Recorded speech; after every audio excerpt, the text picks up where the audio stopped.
Perfect. All right. Well, let's start with a couple of intros from each of the people on the panel. So, Ian, let's start with you. Okay. Hello. I'm Ian Truscott. I'm the CMO at Spotler Group. Anything more? A little bit about your context in the... All right. So I'm a long-time B2B marketer, come from a technical background. I've done most things in B2B vendors. That's kind of my background. And also, as you'd have seen, I run a podcast called Rockstar CMO, but I'm not a rockstar. So that's not... I've left it a bit late for that. But yeah, sure. We found out that bass guitars are the thing here, so clearly that's... Is it? Yeah. It got to be a bass guitar. Got to be Cool. a bass guitar. Yeah. So that's me. And you can meet us at Spotler, obviously, in the networking area, and there'll be free drinks from 4 o'clock, apparently. So Perfect. I'll be there. Okay, I think I'm on. I'm Wendy Worvey, and I'm the CMO at Marigold. Marigold might not be immediately recognizable to most of you, so I will tell you we are the new branded name for Cheetah Digital, Selligent, Sailthrough, Campaign Monitor, Emma, and Future. So all of those organizations have come together as of January of this year under the Marigold brand umbrella, and we have a shared services model where we're bringing a lot of the capability from those different product lines into our other product lines. So we serve everywhere from SMB newsletter builders all the way up to the Starbucks loyalty program on the relationship marketing side. So we look at, engage, attract, advocacy, that whole helping customers build out that customer lifecycle within their organizations using email and marketing automation tools. I should have brought my slides. I know. That's why I liked your presentation yesterday. I am based in Washington, D.C., so if any of you are ever out that way, look me up. And we're also based in Nashville, Tennessee, which is way more fun. So look me up when you go there, too. Hi everybody, I'm Dennis Galeski from the DFL, which is short for Deutsche Fußballliga, but hard to pronounce for almost everybody, I would say. 8 years working now for the DFL, being the deputy head of Audiovisual Rights International. Long title, what does it say? I'm responsible for the strategic development of Bundesliga's international product portfolio. And I think a little bit different industry, but looking forward to add some insights to the panel. Yeah, no, very cool. So for those that didn't see me earlier this morning, Riaz Kanani, I'm the founder of Radiate B2B. I have spent far too many decades now in marketing, it turns out, spanning from video advertising to email marketing to now marketing automation and intent and advertising. And today, so the focus of the panel is Martech's role in B2B customer journey mapping. And one of the great things about this panel is we've got a mix of, companies that really, I think about customer journey mapping in really different ways. And so it'd be good to start off there, really, as how do you think about customer journey mapping and what does it mean to you? Dennis, should we start with you this time?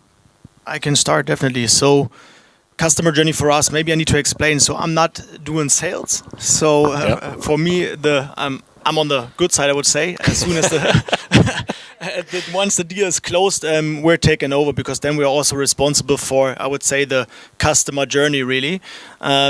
Ideally, it's a circle in the end. So and they are really satisfied with our product portfolio and our perspective on things. And whoever watched the session yesterday, we are aiming to have a state-of-the-art media product. And for me, also the customer journey along that belongs, or it's crucial for a state-of-the-art media product, communication. So being there for the customer.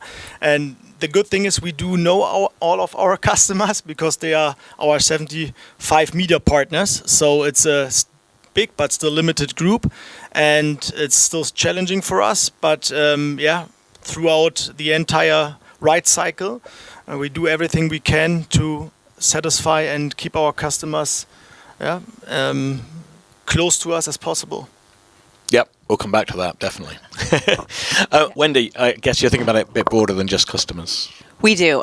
So we think in terms of a traditional funnel, really. So we have awareness at the top through to conversion, but then back out to another funnel, which is our advocacy and upsell, cross-sell funnel. And I would say we're along that customer journey. We heard in the previous panel, which I was super excited to hear, that it seems to be a very consistent theme. For us, it's all about building that relationship and personalizing as we go in that journey and building that trust.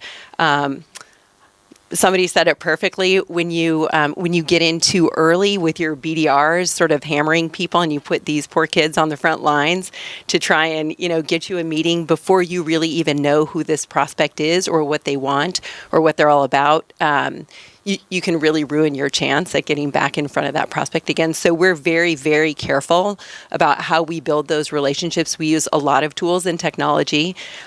I will say some of it might sound kind of creepy, but we're not spying. We're learning, and we're not abusing that information. But I will tell you, there is a lot of creepy software out there that you can take advantage of if you want to. Wendy, before you hand over to Ian, just a question, because I know, well, at least I knew Campaign Monitor and obviously some of the other brands like T2 Digital that you talked about, very, very different Very customers. different. Do you think about them in the same way? No, we don't, actually. That's a great question. So Campaign Monitor by Marigold is it's essentially a product-led growth channel for us, meaning you can go onto the website, you can sign up for a free trial, you go into a whole different funnel, a whole different conversion funnel. So during that trial, we're trying to convert you at every stage to becoming a paying customer, right? You don't ever talk to a sales rep during that whole process. So that's very important that we reach out to you at the opportune moments to ensure that you're taking advantage of the capability that we think you should be taking advantage of based on the behavior that we're seeing you display online. Cheetah Digital side, all the way up to clear the other end, very enterprise focused. That is more of a traditional B2B sales cycle. So it's a much more traditional B2B funnel as well.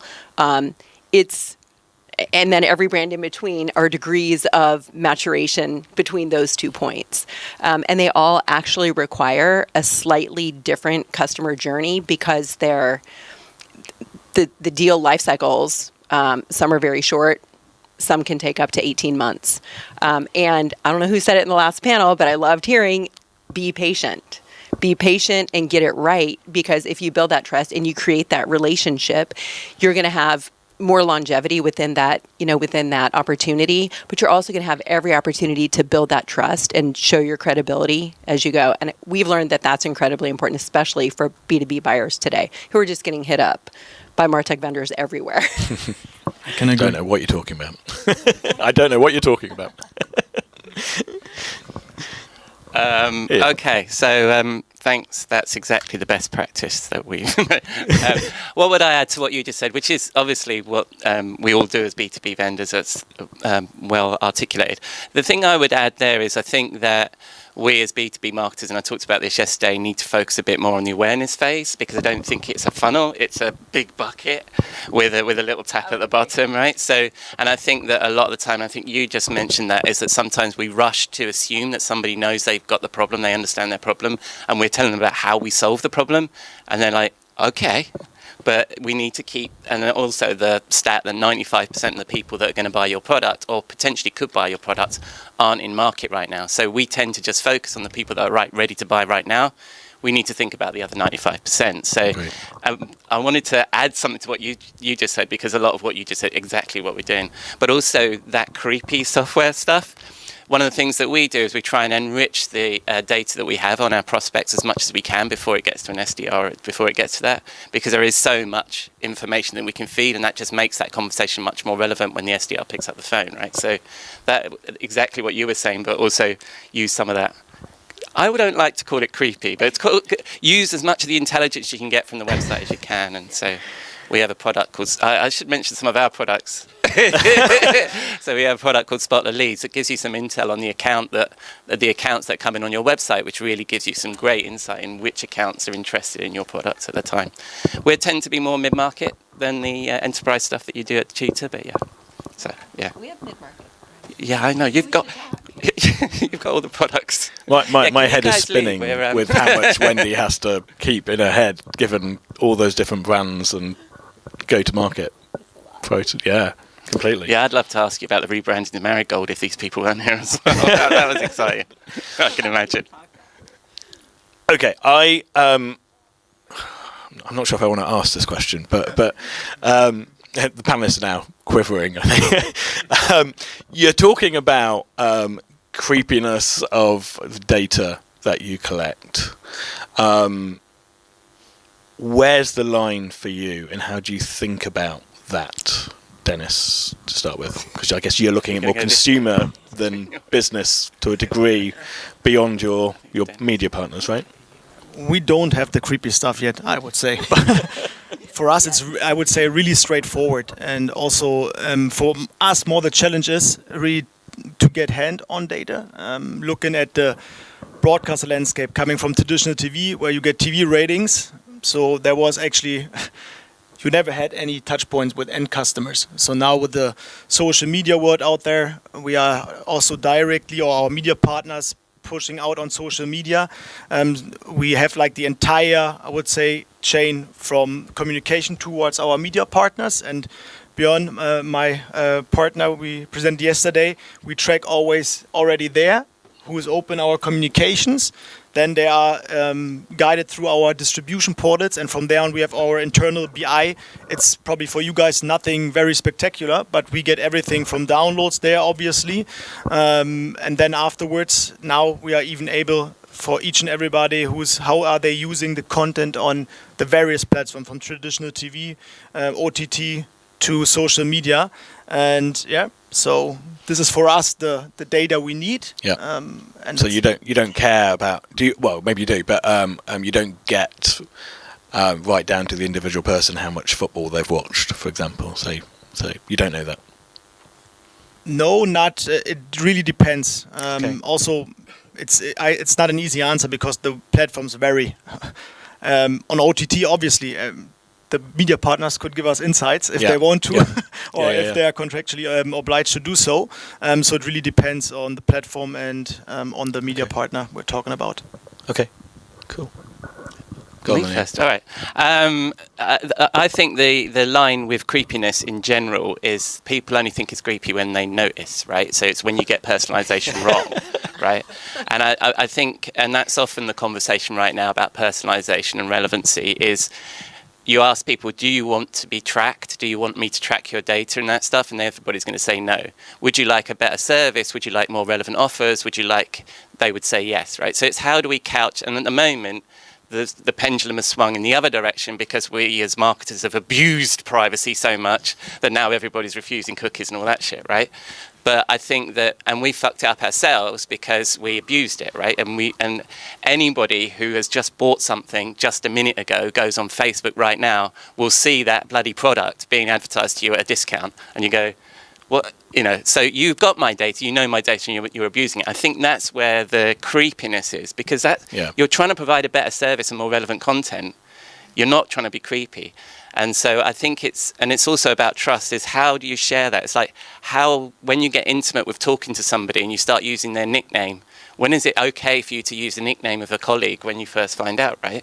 So I think sometimes you can rush in with all the data you know about somebody and they go, whoa, this is too much for me. We're not that close. But anyway, I'll let you have a go. Yeah, no, I would totally agree. I think getting in too soon with, the nicknames and the assumptions about what you think you've gathered so far creeps people out a lot. I love it when I'm like out to dinner with somebody and we talk about, I like your scarf. I got it at this store. And the next day you have a million offers from and you're like, how did that happen? Like the first time you're like, oh, that's just a coincidence. Yeah. The second, third, fourth, fifth time you're like, I got to turn my phone off. I got to turn Siri off and all that. Jordy gave a presentation yesterday, which I really liked. Really around how to thoughtfully collect information, and I will say we have a product through Cheetah called Experiences, which does exactly that. It's almost like progressive profiling for your interests, right? Like, how can I provide you better goods and services by getting to know you? So the way we look at relationship marketing, which is really what our focus is find your people, find those people who, are good fits for your ICP, who are good fits for your product, and really get to know them through things like asking them questions and providing offers and building off of that information slowly, patiently, and then turning them into raving fans. So making sure that you're not abusing that trust. And then that's the virtuous cycle, right? So you get that repeating and optimizing, and then you've got a really nice flywheel for how you interact and engage with your customers. On the B2B side, I think the creepy software is more that you can see, and I think it's, you're right in Europe, like thankfully there are a lot more strict rules in Europe around managing and protecting privacy. In the US, people just don't even care. They're like, here's my social security number, here's all my information. So there's a lot of information out there, and there are tools that you can use to really, kind of get to know people a little too well. And I think, the line, it really comes down to you as a company have to have really a policy around what's your reputation as a company. You don't want to be that company. You want people to trust you. So for us, it's not so much a fine line anymore. It's just we know it's out there, so we're careful. Can I chuck in another couple of things on this? It's a great topic. One of them is that we did at this event, we showed a case study with Texel where they were gently asking for more information from the visitors to the area by offering incentives.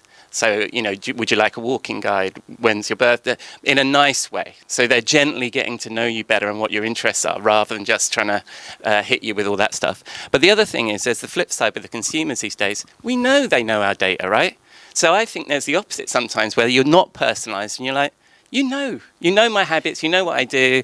Like, I don't know, like the BBC website, they know that I'm interested in football. They know that I support Chelsea. Why don't they show me that content right away and things like that? So I think that's, and it's the same with the example I used with the products is, I just bought that.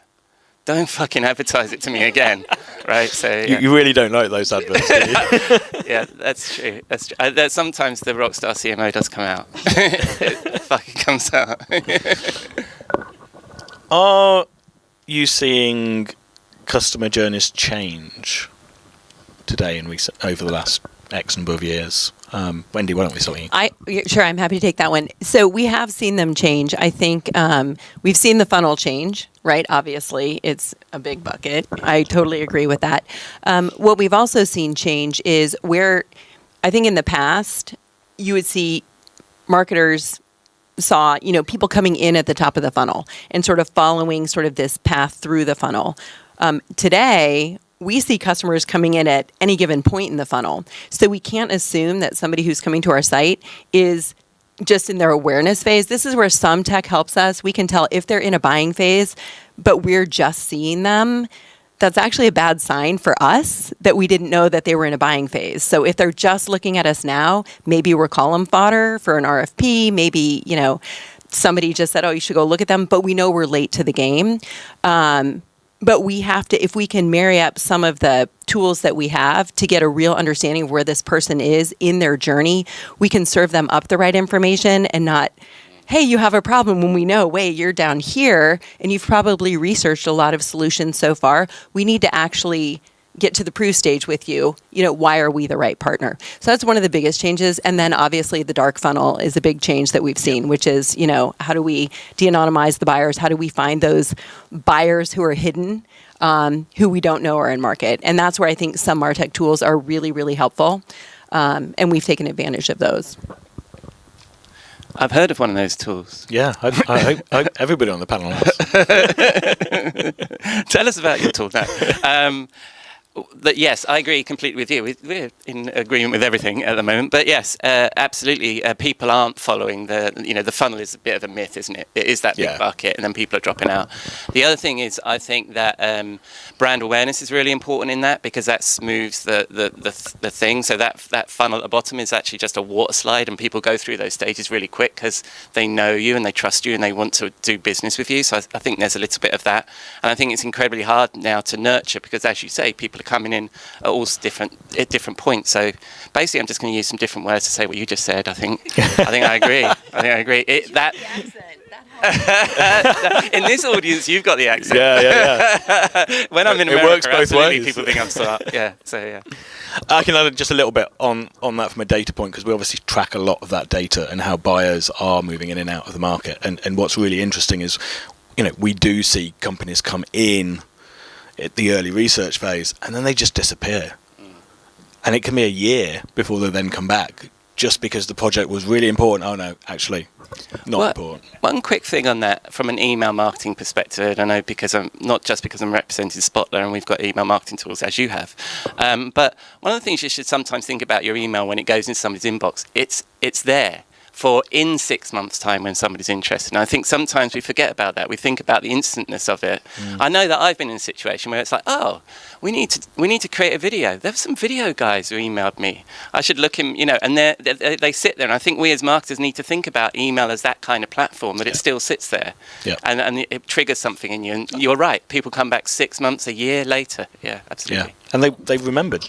Yeah. Obviously. Well, and I'll just say, especially with the coupons that come in your emails, when you're in that store, you're like, wait, I know I got one, right? Like where it becomes like the holding place for all of your. And then you realise you've been valuable stuff. unsubscribed because you weren't active for the last 12 months. Right? So. Expired yesterday. Dennis, I want to come to you because I can tell also something, because for us it's totally different. I could tell you like that we, from a bird's eye perspective, say 10 years, 15 years ago, we sold rights. Now we're developing partnerships. But to be honest, or frankly speaking, when I started, I always had the approach that you need to service your customers in the best possible way. So the biggest change for us, it's more that even like the servicing gets more localization also in B2B communication. We talked about like that I'm addressing like cutting through the chase. Africa is different than the US, than Asia, etc., etc. So it's more that you also really already at that point provide them with the information they are looking for, so make it as seamless as possible in that experience. Has it changed beyond the media partner as well? So when you're looking through the media partner to the other side, how you sort of distribute or communicate beyond? Definitely, and also like just because of there so many offerings out there, so the customer is really the king nowadays. So there is no take it or leave it. If you're not caring about your customers and also our media partners, that's their purpose. They need to refinance the rights. They pay a lot of money, so it also changed. Sometimes a single post is making a difference where you say, okay, this is just one person out of 100,000, but you're taking care of that person and answering and cater also, or at least reply to his criticism. Yeah, completely. Before I open up to the audience, I wanted to ask the one question about attribution and how you how you think about attribution. I suspect we could go around in circles all day on attribution, but how do you think about it today? What? That's kind of how it goes, though. Yeah, right? That's it, right. I mean, it's just an ongoing discussion / argument / prognostication around, but this attribution and this drove the conversion at this point in the funnel. They came and saw us at a booth at this show, when in fact, no, it might. We track it. We track it because we have to. Yeah.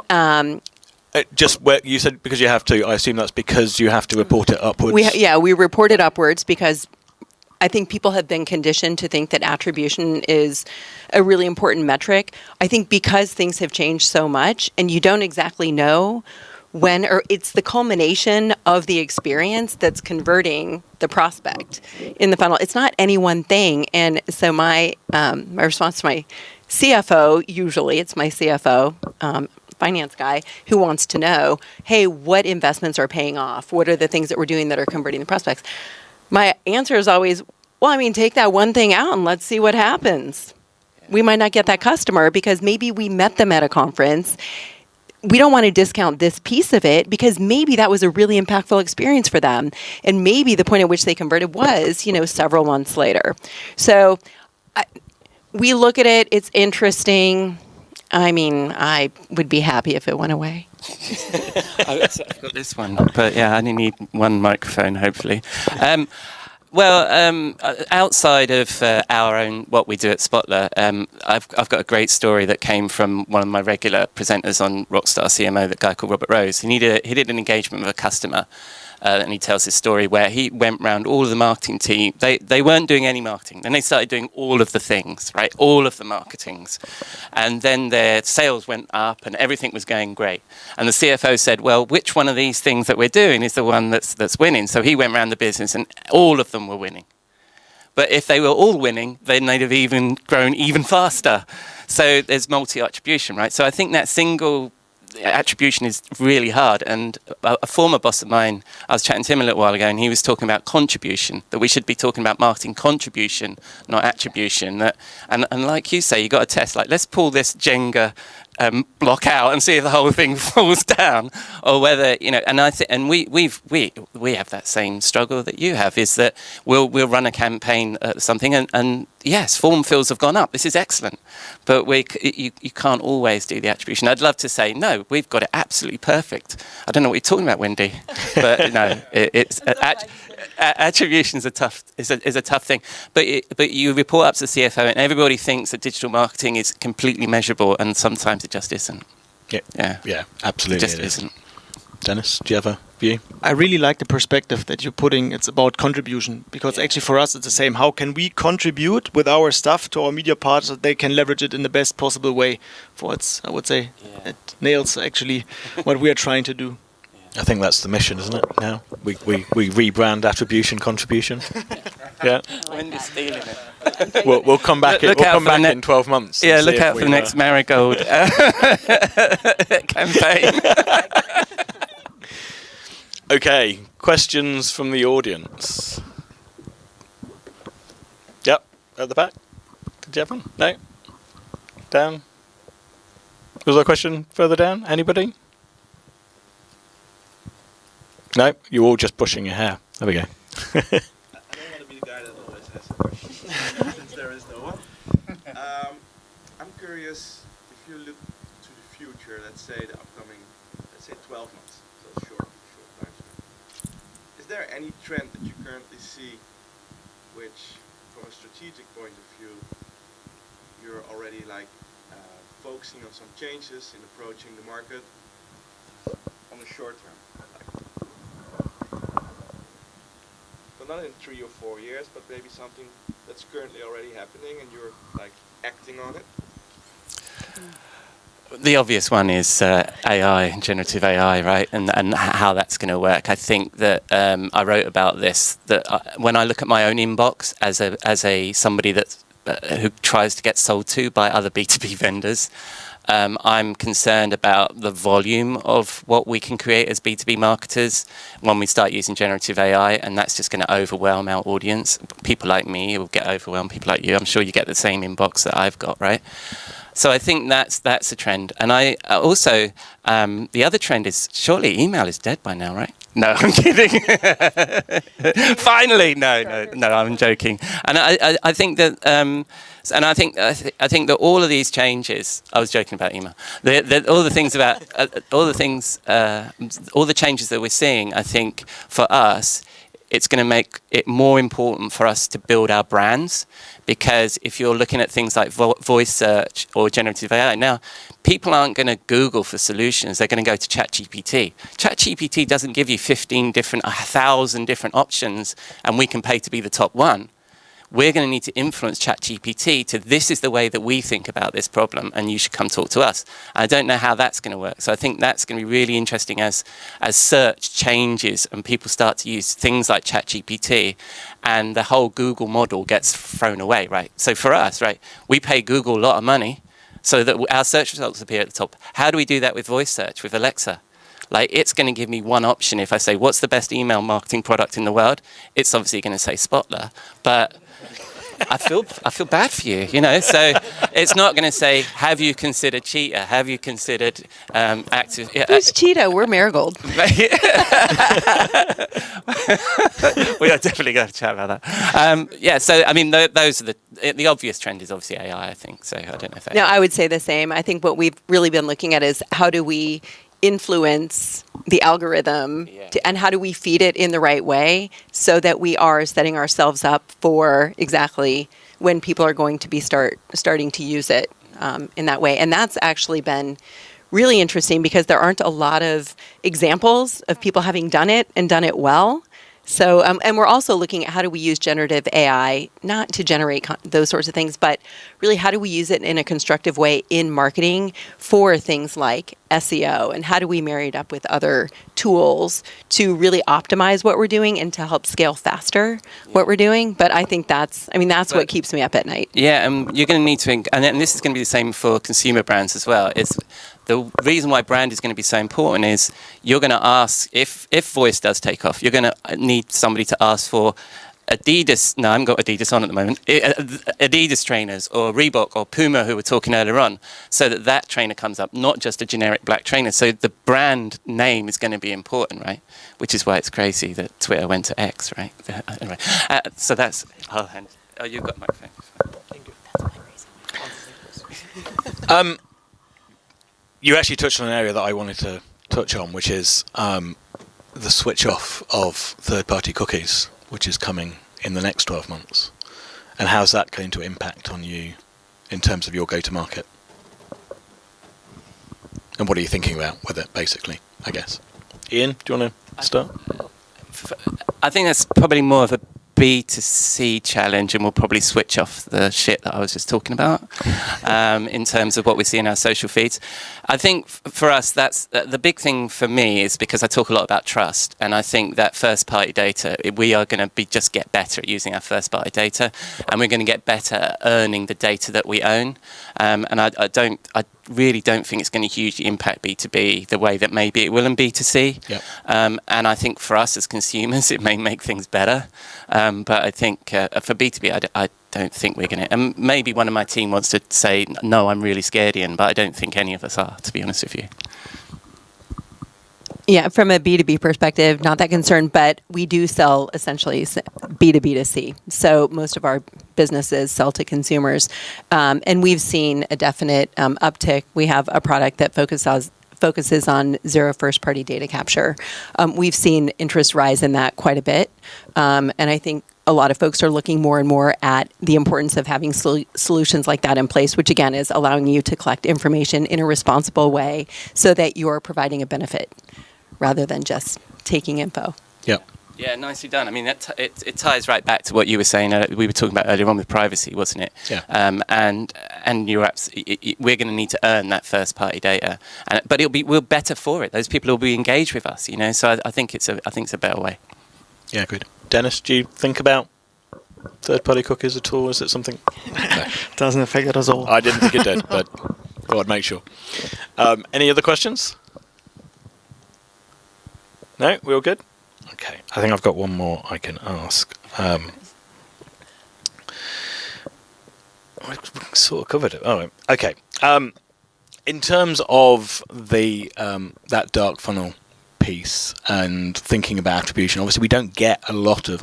Yes, we get intent data platforms, but there's a lot of stuff that we don't get, that we can't see.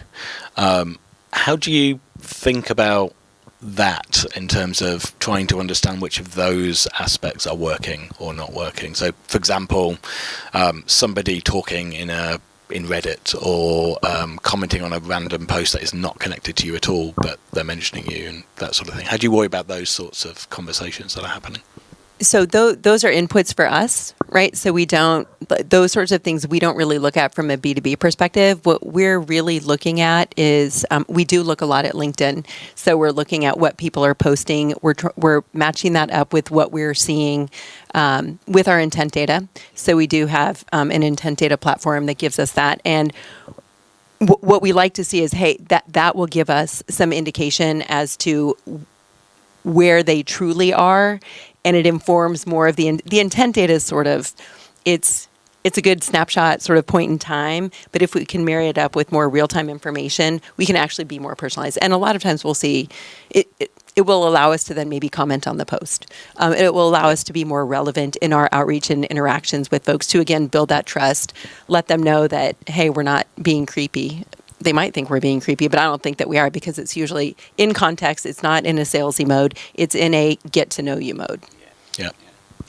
I mean, we should be asking you that question, I think, because you're the, as far as I know, you're the dark. I do spend a lot of time thinking about that. And we've had topic. some really good conversations about that. So I would encourage you to pick his brain on this topic at some point.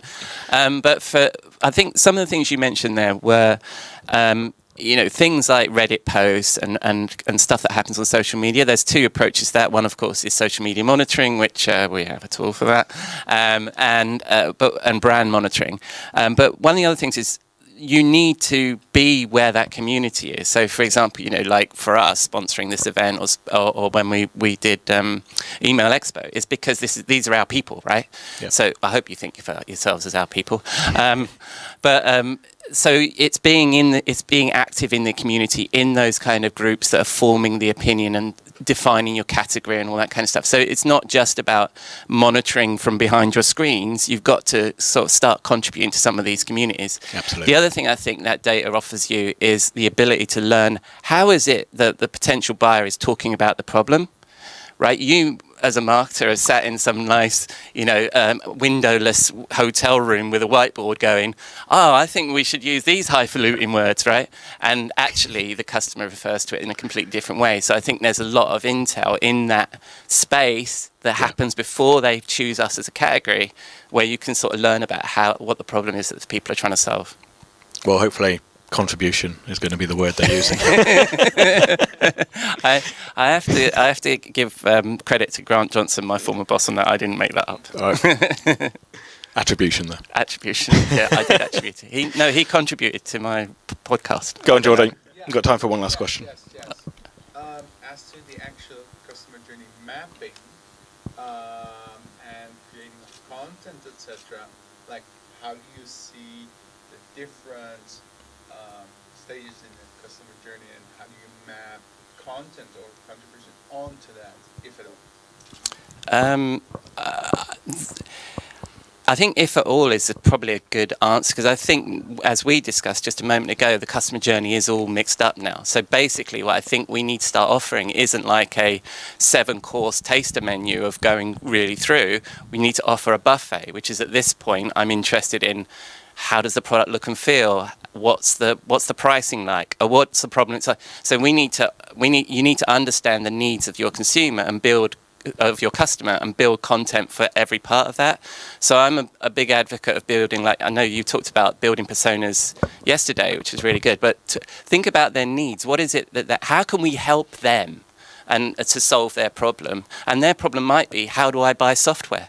It could be anything like that. And so you think about all those things, and I think you sort of lay out your stall. But of course, you map a customer journey and try and do nurture, but you need to make sure all that content is available, because that's the way people are buying right now, right? No. I saw you nodding, which is what I think, right? I totally agree. But we still do have our proper customer journey map, and we do have content aligned with it, because product marketing for us is creating most of the bottom of the funnel content, because that's the prove stage, that's the case studies, the ROI, all of that sort of stuff. Top of the funnel comes largely from the marketing content team. It's thought leadership. It's based on, what's relevant and timely today, but you have to make it all available. We can suggest where we think we know they are in the funnel, but we definitely want to give them access to anything they might need. And then we can have a whole conversation about gate it or don't gate it.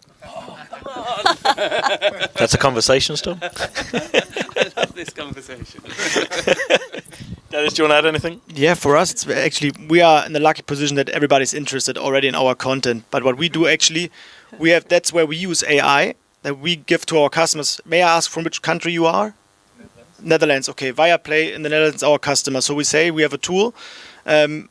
Go type in your favorite player, team, whatever. You want to have saves, shots, and there you get automated clip creation.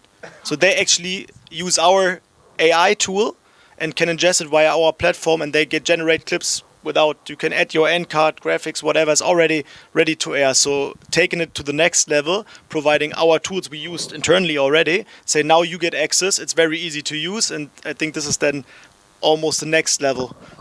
That's so cool. Brilliant. Thank you very much to all of you on the panel. I thought it was a good conversation. I hope you did too. with that, we'll have a break for. Huge round of applause, please, and thank you again, Riaz.